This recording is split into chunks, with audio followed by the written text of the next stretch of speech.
홍준표 씨가 들어왔어요. 페이스북으로 온갖 독서를 퍼부어대던 홍준표가 들어와서 막 공항에 지지자들이 나가가지고 홍준표 동원된 사람 같지 않아요? 뭐 그럴 수도 있고 이게 재밌는 게 탄기국이라고 해가지고 새누리당 조원진 어떻게 된 줄 아십니까 지금 현재? 자기네들끼리 또 내부적으로 싸움이 나가지고 난리던데. 당원권 정지 15개월인가 맞았어. 현역 의원이. 그러니까 쟤들 진짜 골 때려요. 그리고요 변희재랑 정미용은 아예 제명됐습니다. 걔들 뭐 하는 거지? 그러니까. 아니 뭐 토사구팽도 아니고 사냥도 한 것도 없는데 걔는 바로 삶어. 그러니까 그런 종자들이 모여있던 그런 곳이 있고 홍준표 지지했던 사람들 중에는 지금 이런 게 있거든요. 그 자유한국당의 분위기가 뭐가 있냐면은 홍준표 열혈 지지파와 기존의 친박들 간에 지금 이제 당권 경쟁을 놓고 권력 헤게모니 싸움이 엄청나게 지금 시작되고 있는 거예요. 그러니까 홍준표 입장에서는 뭐 그게 동원이다 아니다 이런 걸 떠나가지고 그쪽 계열에서는 홍준표가 열렬한 지지를 받고 있다는 걸 실증적으로 보여줘야 되는 거예요. 입국하고 있을 때. 그러니까 어마어마하게 몰려가가지고 세를 과시하는 거예요. 이와 동시에 그날 오후에 대법원에서 1억 뇌물 수수에 관한 법리 검토에 착수하겠다라는 대법원의 발표가 있었죠. 그러다 보면 이제 홍준표 입장에서는 치명적인 약점을 하나 갖고 있는 것이고 지금까지 적폐네 뭐네 탄핵이네 뭐네 갖고 숨죽이고 있던 친박들이 이제 결국에는 대선 후보가 홍준표였기 때문에 홍준표와 친박 대결일 수밖에 없어요. 양쪽의 세가. 그러니까 홍준표가 대선 선거운동할 때 홍준표를 도왔던 그룹들이 이제 친홍이 되는 거고 기존에 있던 친박들이 서로 경쟁을 하는 건데 대표적인 친박 중에 하나 홍문종 씨 같은 홍 씨네요. 홍 씨가 그 언론사와 인터뷰에서 했던 얘기가 저는 너무 골 때렸어요. 홍준표 당대표 될까봐 잠이 다 안 온다. 근데 그 말 끝에 붙였잖아. 자기가 출마할까 생각하고 있다고. 그러니까. 뭐 지가 좀 낫다 이거지. 홍준표보다 낫다 이거지. 근데요, 저는 참 우리가 복이 많은 것 같아요. 이 홍준표가 일회용으로 끝날 줄 알았더니 자유한국당에 나와서 재수를 해주신답니다.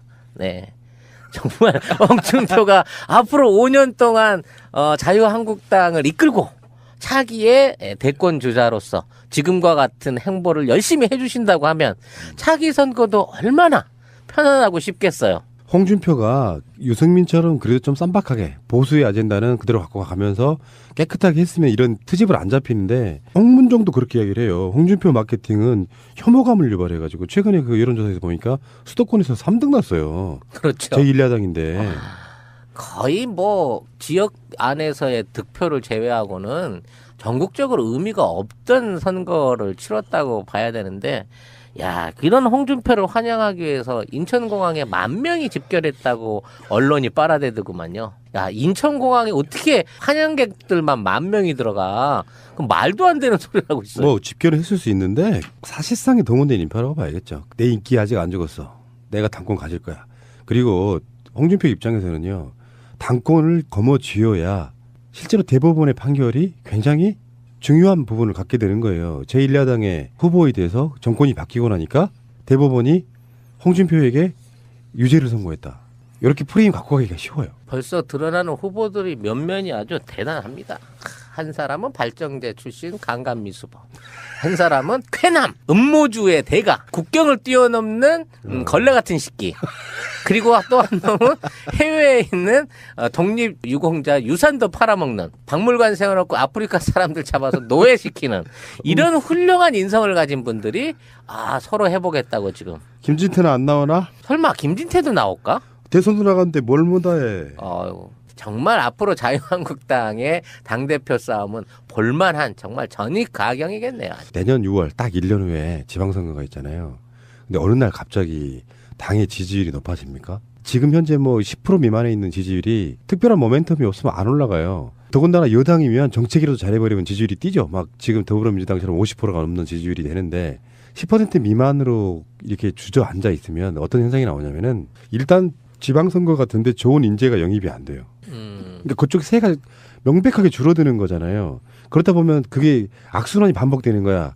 좋은 인재도 영입이 안 되고 모멘텀도 없고 지지율은 낮지. 그러니까 사람들이 모이려들지 않으니 더 쪼그라드는 거죠. 그러니까 지금 현재는 지자체장이 사실 50대 50 정도로 그러니까 광역 같은 경우는 자유한국당하고 더불어민주당하고 분할해 있던 이런 상황이거든요. 지금 현재 내년 지방선거 때 더불어민주당을 찍겠다고 하는 사람들이 60%예요.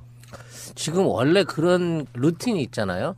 새 정부 집권하고 난 그 다음 선거에서는 무조건 이깁니다. 이게 일종의 이제 집권 프리미엄 같은 게 있는데 지금 그나마 지역적으로라도 광역의원들 수를 비슷하게 끌고 가고 있던 그 지금의 자유한국당이 만일에 지금 10%도 안 되는 이 지지율을 갖고 지방선거에 붙었다가 진짜 지지율만큼 한 10%대로 선거에서 이제 당락이 확 기울어지게 된다고 하면 물론 지역에서는 웬만큼 선전할 걸로 보지만 대통령 선거나 어떤 그 총선에서의 참패 이상으로 더 심한 참패를 하게 된다고 하면 지금의 당대표가 누가 되든지 그 시기에서 당의 운명 내지는 그 당대표의 운명 끝나는 거거든요. 그러니까 앞으로 자유한국당의 당의 유효기간이 1년 남았다. 그렇죠. 이렇게 보시면 1년 되고. 남은 거죠. 그리고 최근에 나온 여론조사 중에는 TK에서 지지율이 바른정당이 또 자유한국당을 이겨오는 것도 나오거든요. 그러면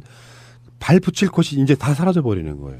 그 TK 지역 주민들도 그런 건 있을 거예요. 차마 대통령 선거에서는 나 1번은 못 찍었다. 문재인은 못 찍었다 하지만 지방선거 안에서 최소한 TK 안에서 홍준표 당이 나온다고 치면 그럴 바에 난 유승민이 찍겠다라는 게 나올 수 있다는 거죠. 물론 민주당도 많이 뽑히겠지만. 그러니까 후보자가 뭐 지금 대권 후보가 나오는 게 아니고 나름 그 지역에서 명망에 있는 사람들이 나오는 거거든요.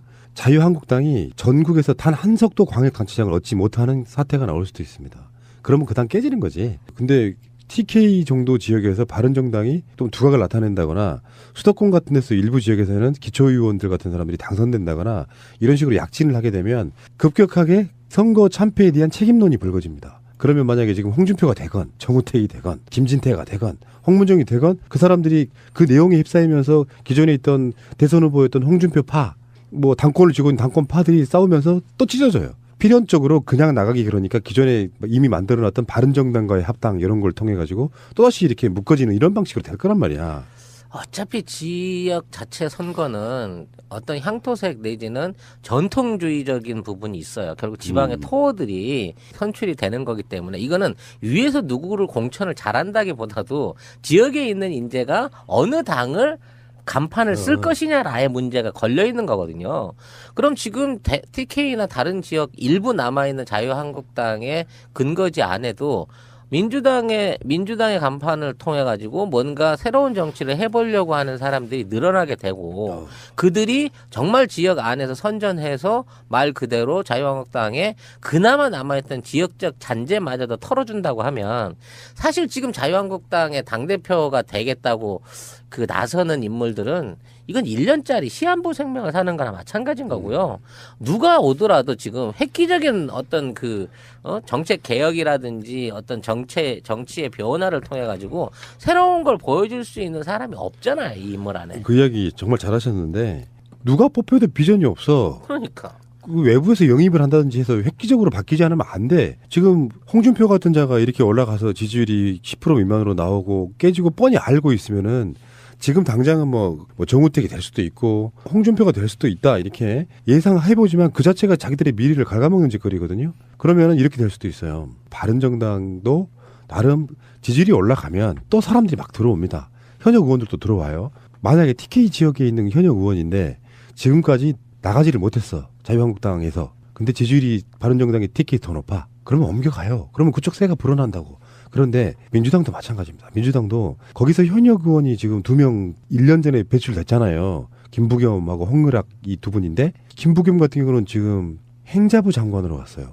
그러면 그쪽 지역 내에서 아이고 문재인 대통령이 이번 대선 때 TK에서 얻은 표가 예전에 노무현 김대중 대통령보다는 훨씬 많이 얻었잖아요. 20% 막 어떤 경우는 30%도 얻고 그랬단 말이에요.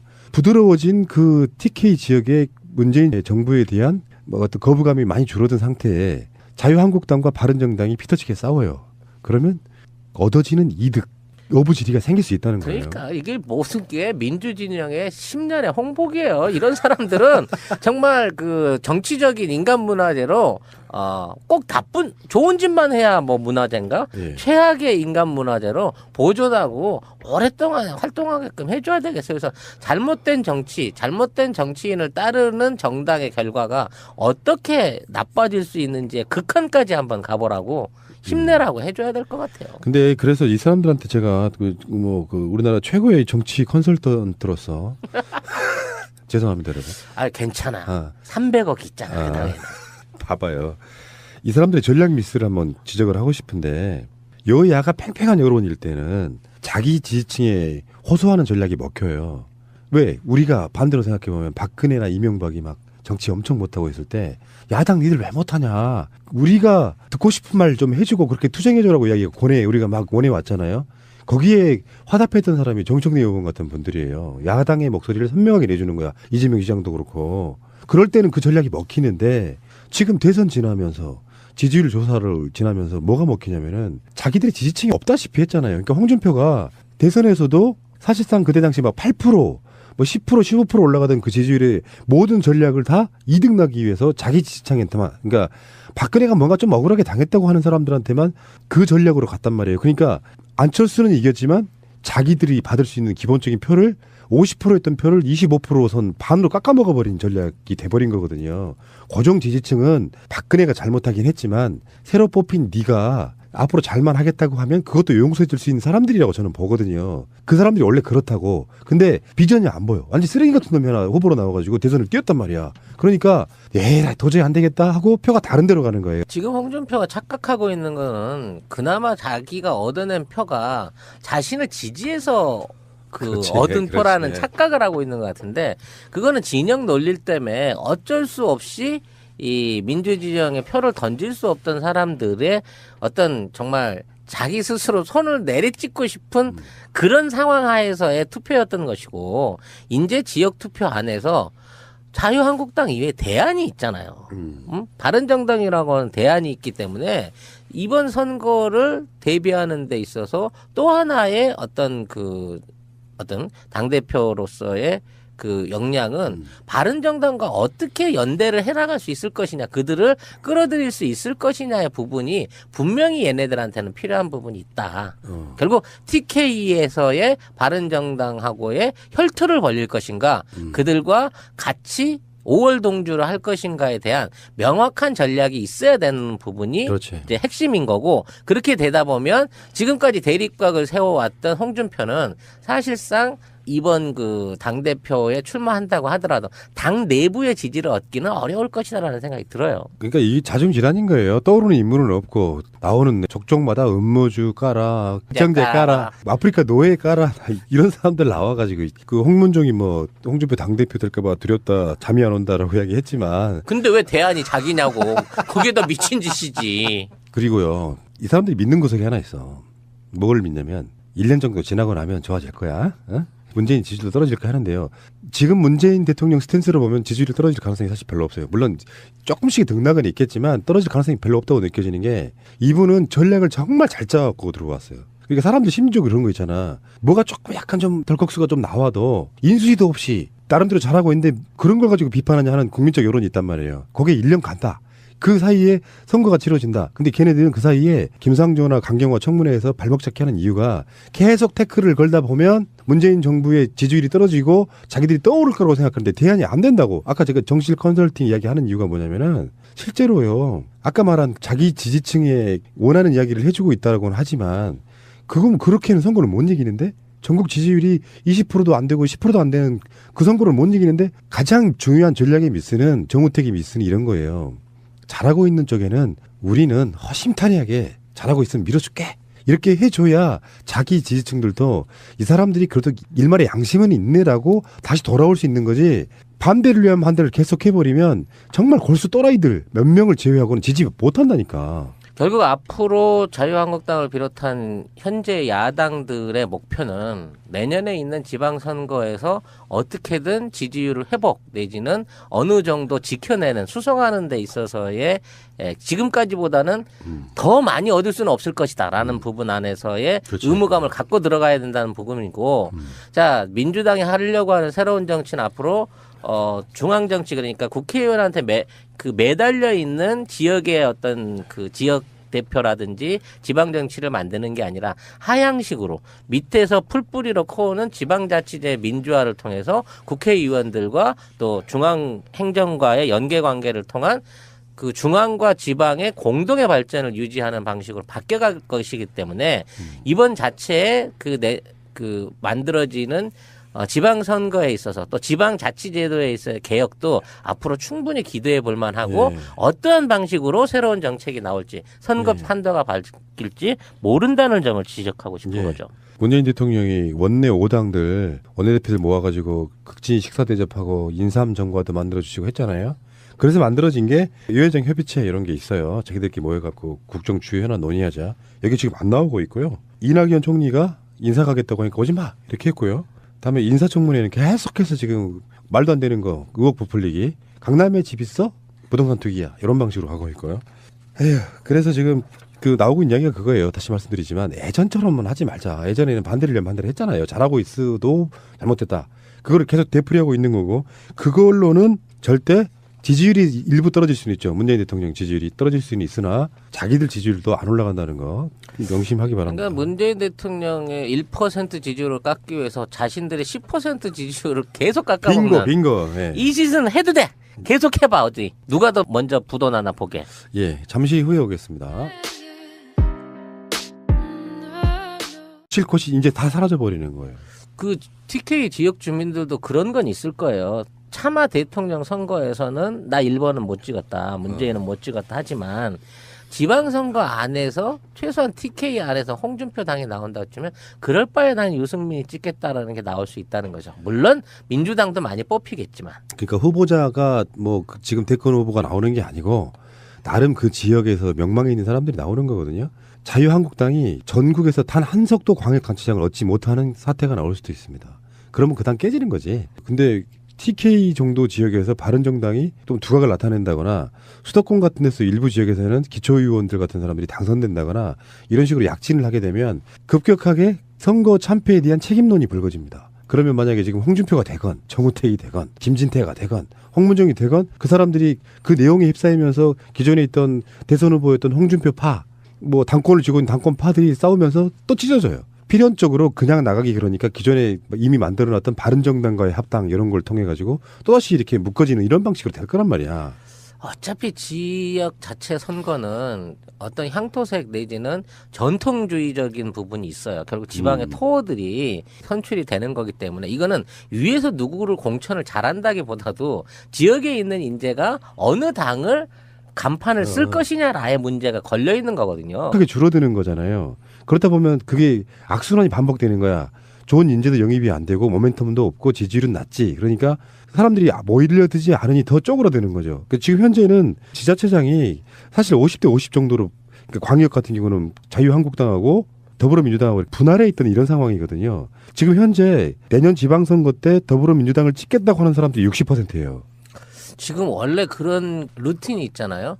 새 정부 집권하고 난 그 다음 선거에서는 무조건 이깁니다. 이게 일종의 이제 집권 프리미엄 같은 게 있는데 지금 그나마 지역적으로라도 광역의원들 수를 비슷하게 끌고 가고 있던 그 지금의 자유한국당이 만일에 지금 10%도 안 되는 이 지지율을 갖고 지방선거에 붙었다가 진짜 지지율만큼 한 10%대로 선거에서 이제 당락이 확 기울어지게 된다고 하면, 물론 지역에서는 웬만큼 선전할 걸로 보지만, 대통령 선거나 어떤 그 총선에서의 참패 이상으로 더 심한 참패를 하게 된다고 하면, 지금의 당대표가 누가 되든지 그 시기에서 당의 운명 내지는 그 당대표의 운명이 끝나는 거거든요. 그러니까 앞으로 자유한국당의 당의 유효기간이 1년 남았다. 그렇죠. 이렇게 보시면 1년 남은 거죠. 그리고 최근에 나온 여론조사 중에는 TK에서 지지율이 바른정당이 또 자유한국당을 이겨는 것도 나오거든요. 그러면 발부정이 들어가. 그럼 말도 안 되는 소리를 하고 있어요. 뭐 집결을 했을 수 있는데 사실상의 동원된 인파라고 봐야겠죠. 내 인기 아직 안 죽었어. 내가 당권 가질 거야. 그리고 홍준표 입장에서는요. 당권을 거머쥐어야 실제로 대법원의 판결이 굉장히 중요한 부분을 갖게 되는 거예요. 제1야당의 후보에 대해서 정권이 바뀌고 나니까 대법원이 홍준표에게 유죄를 선고했다. 이렇게 프레임 갖고 가기가 쉬워요. 벌써 드러나는 후보들이 면면이 아주 대단합니다. 한 사람은 발정제 출신 강간미수범, 한 사람은 쾌남 음모주의 대가, 국경을 뛰어넘는 걸레 같은 식기, 그리고 또 한 놈은 해외에 있는 독립유공자 유산도 팔아먹는, 박물관 세워놓고 아프리카 사람들 잡아서 노예시키는 이런 훌륭한 인성을 가진 분들이 서로 해보겠다고 지금. 김진태는 안 나오나? 설마 김진태도 나올까? 대선도 나갔는데 뭘 못해. 정말 앞으로 자유한국당의 당대표 싸움은 볼만한 정말 전익가경이겠네요. 내년 6월 딱 1년 후에 지방선거가 있잖아요. 근데 어느 날 갑자기 당의 지지율이 높아집니까? 지금 현재 뭐 10% 미만에 있는 지지율이 특별한 모멘텀이 없으면 안 올라가요. 더군다나 여당이면 정책이라도 잘해버리면 지지율이 뛰죠. 막 지금 더불어민주당처럼 50%가 넘는 지지율이 되는데 10% 미만으로 이렇게 주저앉아 있으면 어떤 현상이 나오냐면은 일단 지방선거 같은데 좋은 인재가 영입이 안 돼요. 그러니까 그쪽 새가 명백한 홍준표 씨가 들어왔어요. 페이스북으로 온갖 독서를 퍼부어대던 홍준표가 들어와서 막 공항에 지지자들이 나가가지고 홍준표 동원된 사람 같지 않아요?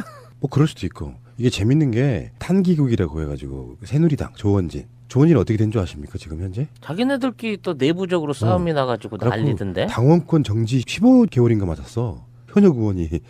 근데 쟤들 진짜 골 때려요. 그리고요 변희재랑 정미용은 아예 제명됐습니다.